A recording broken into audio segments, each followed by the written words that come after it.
mouvement moribond. Il n'en est rien. La manif pour tous a mobilisé hier dans les rues de Lyon entre 20 000 et 40 000 personnes selon les sources. Une victoire pour les organisateurs qui avaient pour l'occasion affrété une soixantaine de cars et 2 rames de TGV. Il y avait des pronostics que notre mouvement s'éteindrait, qu'il s'éteindrait avec la loi, qu'il fallait passer à autre chose. Mais nous ne passons pas à autre chose parce que les menaces perdurent et même augmentent contre l'enfant.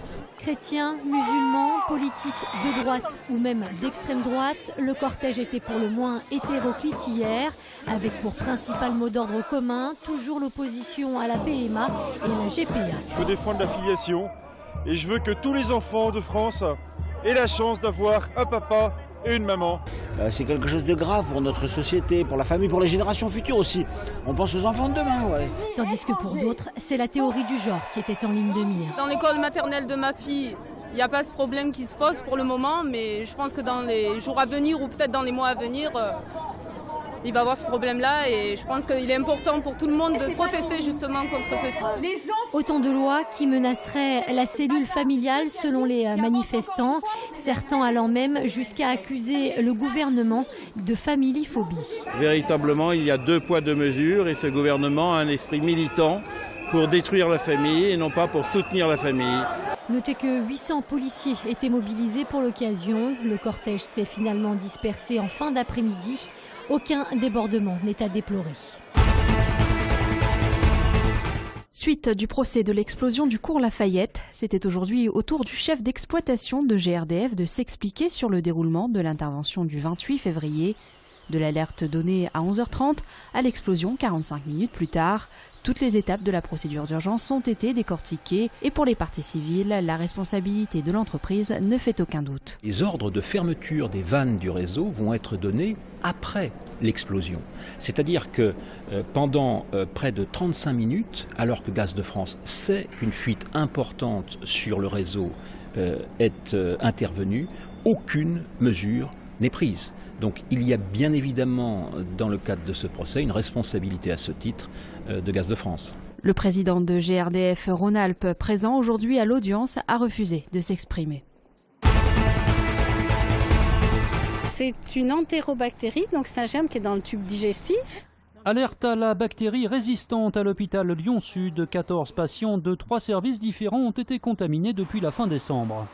Il s'agit d'une épidémie de portage. C'est des patients qui sont porteurs d'un entérocoque résistant à la vancomycine. La vancomycine, c'est un antibiotique dit de réserve. Et ces entérocoques résistants à la vancomycine sont très rares.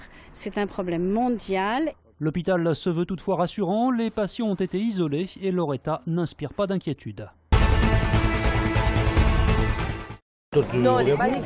Voilà, c'est Michel Picard, toujours encore un peu dans l'ombre d'André Gérin. 5 ans après lui avoir succédé à la mairie de Vénissieux, la maire communiste brigue cette année un premier mandat. Une campagne qualifiée déjà d'historique puisque pour la première fois depuis les années 30, c'est une gauche divisée qui se présentera au premier tour. Le PS en a la responsabilité, j'ai envie de dire, de cette division. Quand le PS nous demande de ne pas parler ni de la politique gouvernementale, ni de la métropole, là, ça devient inacceptable. On n'a jamais vu ça. La liste socialiste qui sera donc emmenée par Lotfi Ben Khelifa, connu surtout pour ses engagements comme syndicaliste chez les éboueurs. Selon lui, l'équipe sortante n'a eu de cesse ces dernières années de confisquer le pouvoir au détriment de ses partenaires. Le Parti socialiste et cette liste Ensemble pour Vénissieux, on n'est pas là uniquement pour lever la main au conseil municipal, on est là pour infléchir, voire réorienter la politique municipale si elle ne va pas dans le sens des Vénitiens. À droite, Christophe Girard conduira une liste apparentée UMP. Cet ancien proche de Philippe de Villiers se présente pour la 5e fois une élection à Vénissieux.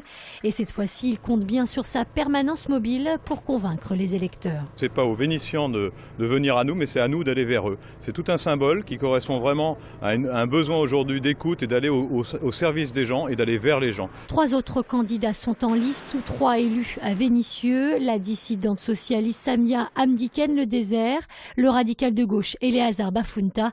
Enfin, Maurice Iacovella conduira lui une liste d'hiver droite. C'est donc à Rennes hier en fin d'après-midi que la belle série de 12 matchs sans défaite a pris fin pour l'Olympique lyonnais, battu 2-0 par des Bretons renforcés par l'arrivée de nouveaux attaquants au mercato. Les Lyonnais s'inclinent pour la première fois depuis le 1er décembre dernier et restent 6e de Ligue 1 à 7 points du podium.